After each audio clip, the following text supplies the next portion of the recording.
আসসালামু আলাইকুম রহমতুল্লাহ। সম্মানিত ভাই বোন, আমরা ওয়াকফর অবস্থায় মাত কি সেইটা জানার চেষ্টা করব।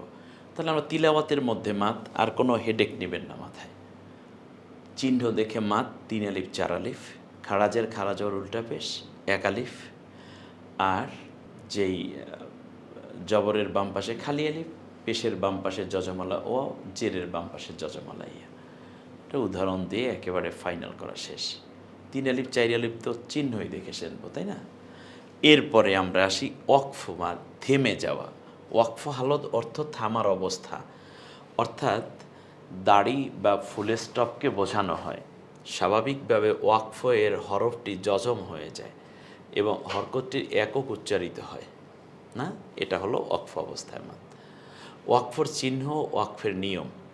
গোল চিহ্ন, এই রকম গোল চিহ্ন থাকা মানেই হচ্ছে বিভিন্ন কোরআনে বিভিন্নভাবে আছে, এখানে আমরা একটু আর্ট অবস্থায় দেখিয়েছি। এরকম শুধু গোল দাগ দিয়ে তার মধ্যে ১ লেখা থাকবে, ২ লেখা থাকবে, মানে যে কয়টা আয়াত সেই সংখ্যাটা লেখা থাকে। কোনো জায়গায় বা তিলাওয়াতের মাঝখানে বা অক্ষর মানে থেমে যাওয়ার জায়গার উপরে যদি এইরকম একটা মিম থাকে, তখন এখানে থামা খুব জরুরি, এটাকে ওয়াকফে লাজেম বলে। এছাড়া তোয়া, জিম, সা, সোয়াদ, সোয়ালাম, ইয়া, কফ, ফা ইত্যাদি, বা শুধু কফ অথবা শুধু লাম আলিফ, এগুলো দিয়েও থামার জায়গা বোঝায়। আর এই ধরনের জায়গাগুলোতে মূলত থামা না থামা কোনো ব্যাপার না, মূলত জরুরত হচ্ছে মিম যদি এভাবে আমরা দেখতে পাই। এখানে মিম দেখলে যেমন খুব বেশি থামা জরুরি, আর এই লাম আলিফ যদি দেখেন থামার চিহ্ন, তখন এটা না, মানে এখানে না থামাটা জরুরি, তাহলে অর্থের চেঞ্জ হয়ে যায় অনেক ক্ষেত্রে, সেজন্য। তো অক্ফ নিয়ে এত ঝামেলা না, এর জন্য যেহেতু আমরা থামতে গিয়ে অলরেডি তিলাওয়াত কিন্তু আমরা করেই যাচ্ছি, তো আমি শুধু থিওরি কয়েকটা ছোট ছোট করে আমি দেখিয়ে দিচ্ছি, আমার মনে হয় সেটার মধ্যেই বড় বারাকা হবে ইনশাআল্লাহ। তো এগুলোই, এই যে আমরা যেমন বিরাম চিহ্ন বলি না, দাড়ি, কমা, কোলন, সেমিকোলন, ড্যাশ, উদ্ধার কমা, জাস্ট এরকম একটা বিষয় কোরআনের মধ্যে আছে, সেইগুলোই হলো ওয়াকফের চিহ্ন। ওয়াকফ অবস্থায় শেষ অক্ষরে ১ জবর, ১ জের কিংবা ১ পেশ হলে ওই হরফ একক উচ্চারিত হয়ে যায়। তাহলে আমরা কিন্তু এখানে একটা জিনিস বুঝে ফেলেছি, শেষ অক্ষরে, ঠান্ডা মাথায় নেন, শেষ অক্ষরে যদি একটা জবর থাকে, একটা জের থাকে, একটা পেশ থাকে, তাহলে ওই শেষ অক্ষরের একক উচ্চারিত হয়ে যাবে। অর্থাৎ ১ জের ১ জবর ১ পেশের জায়গায় যদি আপনি থামেন, তাহলে মনে করবেন ওই অক্ষরের ১ জের ১ জবর ১ পেশ কিছুই উচ্চারিত হবে না, শুধুমাত্র ওই অক্ষরের যজমলা একক যেভাবে আমরা উচ্চারণ করি সেভাবে আমরা করব। যেমনটা কিভাবে, যেমন মিনাল জিন্নাতি ওয়ান নাস, নাসি বলবো না, বরং আমরা বলবো অন্নাস, বাস। ওয়ামা ইয়াশউরুন, রু না বলবো না, বরং তাহলে আমরা জের, শেষ অক্ষরে জের পেয়েছি, সেটাকেও স বলেছি, সি না বলে। হ্যাঁ, আবার অমা ইয়াশউরুন, অমা এখানে আমরা ১ আলিফ টেনে বললাম, ইয়াশউরু এখানে পেশের পরে যজমালা ওয়াও ১ আলিফ টেনে বলবো, কিন্তু এটা থামার জায়গার কারণে আমরা ৩ আলিফ পর্যন্ত টানতে পারবো, এটা তো আমরা জানি। এরপরে হলো তাহলে শুধু নটা এভাবে বলবো। এখন পেশ হলে কেমন হবে, যেমন ইন্না শানিআকা হুয়াল আবতার, আবতারু না হয়ে শুধু রটা হবে, ব্যাস। তা শেষ অক্ষরে যদি জের হয়, জবর হয় কিংবা পেশ হয়, তাহলে কি হবে, ওই অক্ষরের কি উচ্চারিত হবে বলেন, একক হয়ে যাবে। এটা কিন্তু আমরা অলরেডি পড়ি এইভাবেই, তাই না, যে কুল আউযু বিরাব্বিন নাস, মালিকিন নাস, ইলাহিন নাস, এটা আমরা বলি না। তো সেখানে জের আছে, জবর আছে, এগুলো তো আমরা উচ্চারণ করি না। যেমন ইন্না শানিয়াকা হুয়াল আবতার, এই যে রটা কিন্তু আমরা এভাবেই আবতারু না বলে আবতার বলি।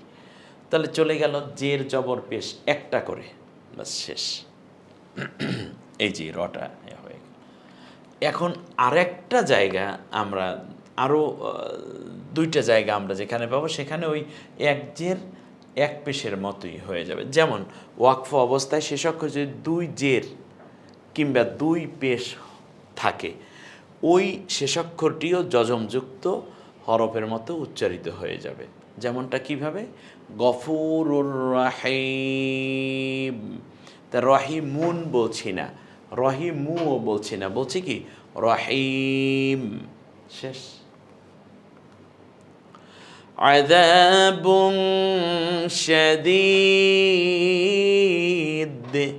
শাদীদুন না হয়ে শাদীদ। ওয়া আমানাহুম মিন খাউফ, খাউফিন না হয়ে খাউফ। তাহলে আমরা এখানেও কিন্তু আরেকটা মজার পড়া পড়ে ফেললাম, সেটা হচ্ছে শেষ অক্ষরে যদি দুই পেশ হয় এবং দুই জের হয়, তাহলেও কি হবে, শেষ অক্ষরের একক উচ্চারিত হয়ে যাবে, বাস শেষ। তাহলে বাকি রইল কি ওস্তাদজি, বাকি রইল দুই জবর। দুই জবর কিন্তু আমি এখানে বলিনি, দুই পেশ বলছি, দুই জের বলছি। এর আগে বলেছি এক জের এক জবর এক পেশ।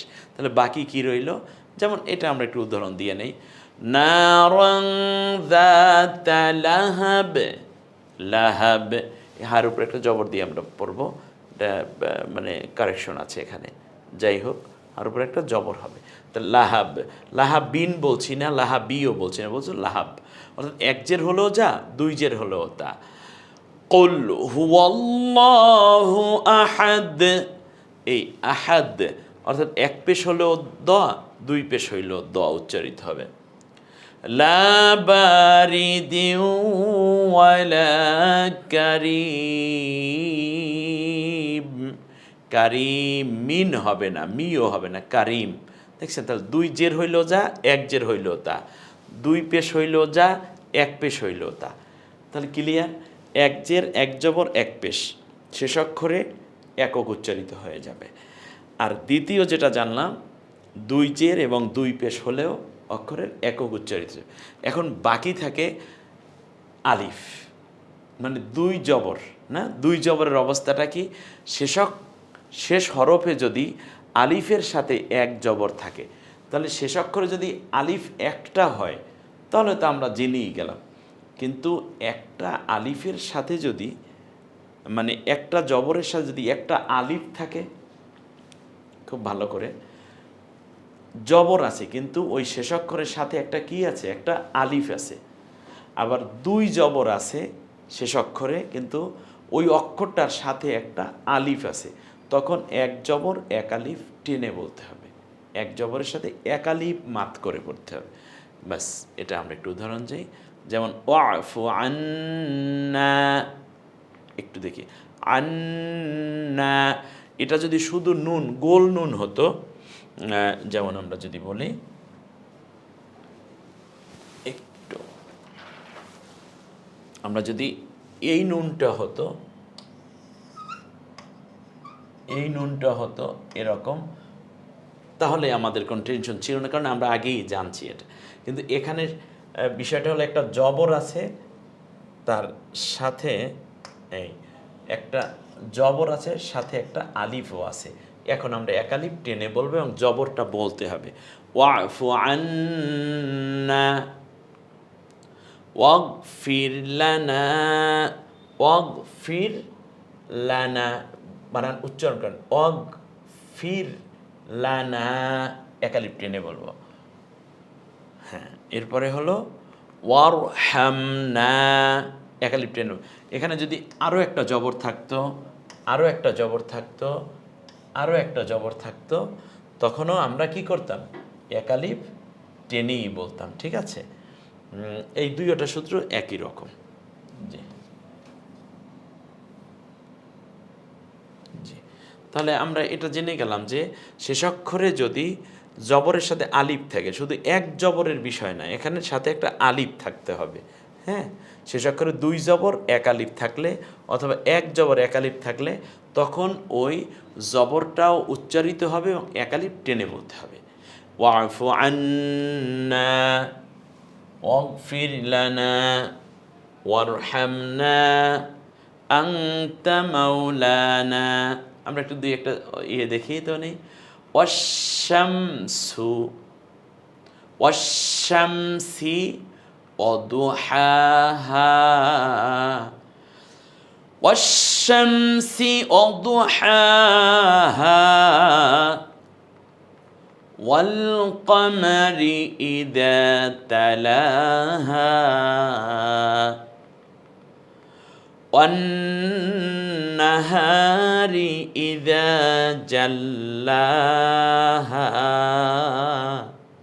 দেখছেন, আপনি পড়া শুরু করে দেন, আলিফ লামে কিছু নাই, আমার কোনো চিন্তা নেই। অশ্বা শুধু ম, অশ্বামসি, ওয়া দু হা, হকে আকার দিয়ে হা একটু টেনে বলেন হা, শেষ অক্ষর জবর, তার সাথে আলিফ, এজন্য এক আলিফ টেনে বলবো। ওয়াল কমারি ইযা তালাহা, ওয়ান নাহারি ইযা জাল্লাহা, ওয়াল্লাইলি ইযা ইয়াগশাহা, ওয়াস-সামা, কয় আলিফ? 4 আলিফ, ই, ওয়াস-সামাই ওয়া মা বানাহা, সুন্দর করে পড়তে থাকবেন। ওয়াল আরদি ওয়া মা তাহাহা। কেন টানলাম? ওস্তাদ শেষ অক্ষরে এক জবর এক আলিফ আছে, শুধু একটা জবর থাকলে টানতাম না, কারণ জবরের সাথে শেষ অক্ষরে আলিফ আছে, জবরের সাথে আলিফ আছে, জবরের সাথে আলিফ আছে। হ্যাঁ, যদি 2 জবরও থাকতো তবু আমরা ওই একইভাবে পড়তাম, কারণ 2 জবরের সাথে যদি আলিফ পাওয়া যায় শেষ অক্ষরে।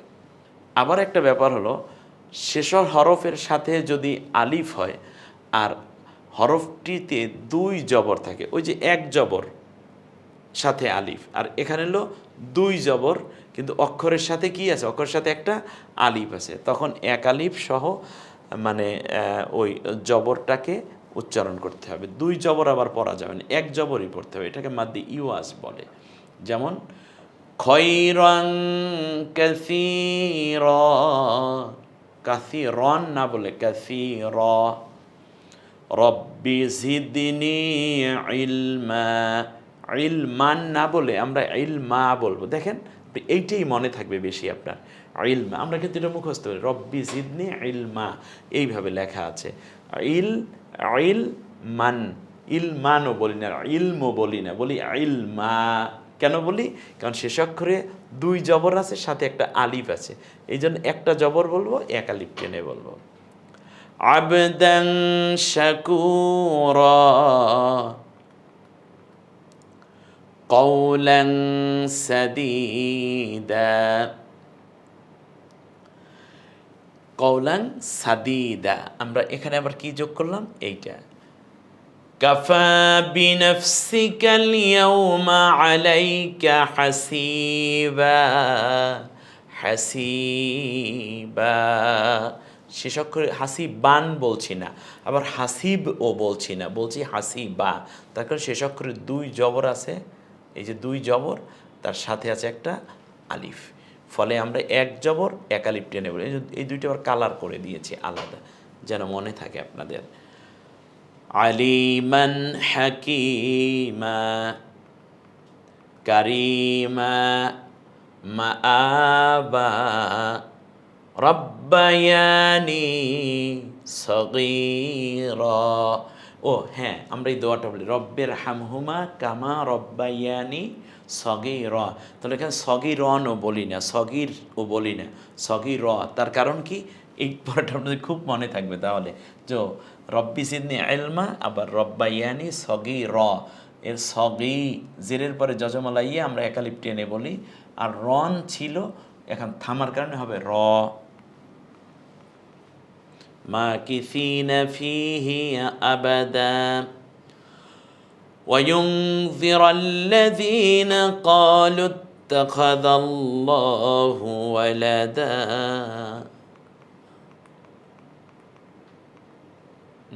এগুলো আপনাদের পারার কথা। জবরযুক্ত হরফে মানে অক্ষরে, ওয়াকফ হলে সেখানে এক জবর সহ পড়তে হবে। এবং কেউ কেউ বলছেন যে এক আলিফ টানতে হবে। দুইটা মত পাওয়া যায়। হরফের সাথে আলিফ না থাকায় মাদ হবে না। যেমন আমরা একটু দেখি, নিসা আ, এক আলিফ টানবো না, বরং নিসা আ। শেষাক্ষরে যদি, একটু ভালো করে বুঝেন, শেষাক্ষরে যদি দুইটা জবর থাকে কিন্তু এর সাথে কোনো আলিফ নেই, আলিফ থাকলে তো আলহামদুলিল্লাহ এক জবর এক আলিফ টেনে বলতাম, যেটা মাদ্দে ইওয়াজ। কিন্তু আলিফ নাই, অথচ আছে কি শেষাক্ষরে দুইটা জবর। দুই পেশ দুই জের নিয়ে কিন্তু আমাদের কোনো চিন্তাই ছিল না, কারণ ওটা এক জের এক জবর এক পেশের মতোই হয়ে যাইত। শুধু সমস্যা হলো, মানে মনে রাখার বিষয় হলো যেটা, সেটা হলো আলিফ আছে কিনা। তো এটার মধ্যে দুই জবর আছে কিন্তু আলিফ নেই। হুদা আজালুম মুসাম্মা।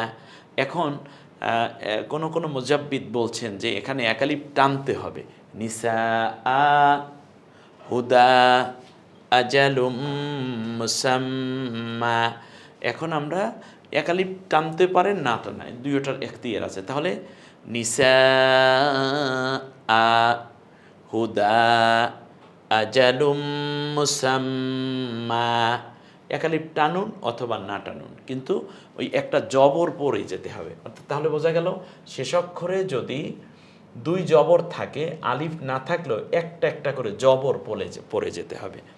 একটু মনে করুন পড়াটা এবং বারবার চেষ্টা করুন। গোল তা যদি হয়, সে স্থানে তা না পড়ে হা হয়ে যাবে।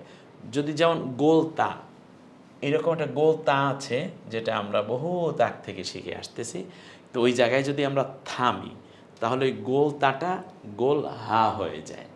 ঠিক আছে, বাস। যেমন আল করিয়া, থেমেছি। আল করিয়া তু, তু না বলে আমরা কি বলি, করিয়া আহ, কোন হাটা হয়ে গেল, অর্থাৎ এই হাটা হয়ে গেল। হ্যাঁ, মাল করিয়া, বাস। ওমা আদরাকা মাল কারিয়া, এই এগুলো হা হয়ে যাবে, সব মনে থাকবে আশা করি। হ্যাঁ, এই তাহলে এই গোল তাগুলো কি হয়ে যায়, হা হয়ে যায়। কখন, যখন আমরা এখানে থামবো। কিন্তু লাম্বা তা যেটা আছে, এই লাম্বা তা, এখানে যদি আমরা থামি তাহলে ওস্তাজি এটা ত হয়ে যাবে, এটা স্বাভাবিকভাবে ত হয়ে যায়, হসন্ত আল্লাহ ত এর মতো হয়ে যাবে। জি, তাহলে এই বিষয়গুলো একটু মনে রাখা আর কি। ওয়াস্তাঈনু বিস-সাবরি ওয়াস-সালাহ, হ্যাঁ, ওয়াস-সালাতি না, ওয়াস-সালাহ, যে তোমরা ধৈর্য এবং নামাজের মাধ্যমে আল্লাহর কাছে সাহায্য প্রার্থনা। অনেক বিপদ, কোনো অসুবিধা নেই, নামাজের মধ্যে লেগে পড়ুন। বিপদ থেকে উদ্ধারের ক্ষেত্রে আপনার ধৈর্য ধারণ করতে হবে, আর নামাজের মাধ্যমে সাহায্য চাইতে হবে আল্লাহর কাছে। সন্তানটা অসুস্থ, অধৈর্য হয়ে কোনো লাভ নেই, ডাক্তারের কাছে নেবেন, তার আগেই একটু নামাজ আদায় করেন, আল্লাহ সন্তানটা যেন সুস্থ হয়। অনেক বিপদ একত্রে আসে মুমিনের পরীক্ষার জন্য, ধৈর্য ধারণ করতে হবে এবং পদক্ষেপ নিতে হবে দীর্ঘ, যাতে করে সলভ হয়, আর আল্লাহর কাছে সাহায্য চাইতে হবে। কারণ আপনার চোখের পানি আপনার বিপদকে দূর করার জন্য সবচেয়ে বড় মহৌষধ। বিপদে পড়ে তারপরে এদিক ওদিক দৌড়াদৌড়ি করার আগে প্রথমে আল্লাহর কাছে দৌড়তে হবে, তাহলেই দ্রুত বিপদটা কেটে যাবে ইনশাআল্লাহ। এরপরে কি, শেষ অক্ষরে যখন খাড়া জবর হয়, সেই খাড়া জবর পূর্ণ উচ্চারিত হয়। যেমন ঈসা, মুসা, আমরা কিন্তু এই বিষয়গুলো জানি। তগ, আমরা মুসা বলি না, মুসা কেন বলি, মুস বলি না, কারণ ঈস বলি না। হ্যাঁ, ইউতলা, ইউতল বলি না, এটা ইউতলা বলি। তগ বলি না, তগ, কারণ শেষে কি আছে, ইয়ার।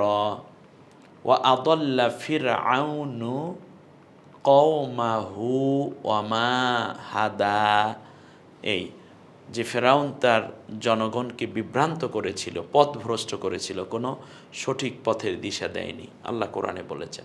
এটা পড়ে ফেলেন, এই যে ওয়া আদাল্লা ফিরআউনু, এখানে টান হবে না, খেয়াল করছেন, কারণ পেশের পরে যজমলা ওয়া হলে আমরা একালিপ টান না, কিন্তু জবরের পরে এই জন্য ওয়ার ওটা উচ্চারণ করে ফেলবেন। আও, নু কও মাহু ওয়ামা হাদা কদ আফলাহা মান তাযাক্কা। শেষ অক্ষরে খাড়া জবর আছে, হ্যাঁ, এই খাড়া জবরের কারণে আমরা কি পড়ব এখানে, এই খাড়া জবরের কারণে ওইটা উচ্চারণ হবে যে ওই ব্যক্তি সাফল্য লাভ করেছে যে আত্মার দিক থেকে নিজেকে পরিশুদ্ধ রেখেছে। ওয়া যাকারা ইসমা রাব্বিহি ফাসাল্লা, যে আল্লাহ তাআলাকে বেশি বেশি স্মরণ করেছে এবং সলাত আদায় করেছে, নামাজ আদায় করেছে। ওয়াল আখিরাতু খায়রু ওয়া আবকা। হ্যাঁ, দুনিয়াটা ক্ষণস্থায়ী এবং স্থায়ী হচ্ছে তোমার আখিরাত এবং কল্যাণময় এক জায়গা। মাদ্দি ইওয়াজ এ কয়ালিপ টানতে হয়, ওস্তাদজি একালিপ টানতে হয়। আর মাদ্দি ইওয়াজ কি মনে আছে? শেষ অক্ষরে যদি দুই জবর হয় তার সাথে একটা আলিফ থাকে, তখন এক আলিফ এবং এক আলিফ টেনে বলবো একটা জবর সহ, দুই আলিফ দুই জবর থেকে এক জবর নেব আমরা। তো আলহামদুলিল্লাহ বলতে বলতে আজকের এপিসোডও শেষ। ওয়াকফ অবস্থায় আমরা আরেকটু মাদ জানার চেষ্টা করব। মাদের পড়াটা খুব সহজে নেওয়া হয়েছে, আপনি একটু একটু করে দেখে দেখে এরপরেই আমরা তিলাওয়াতে ঢুকে পড়ব ইনশাআল্লাহ। আল্লাহ আমাদের সবাইকে আরও ভালো করে বিশুদ্ধ রূপে যেন কোরআনের ভিতরে ঢুকে পড়তে পারি সেরকম হিম্মত, জ্ঞান, ধৈর্য দান করুন।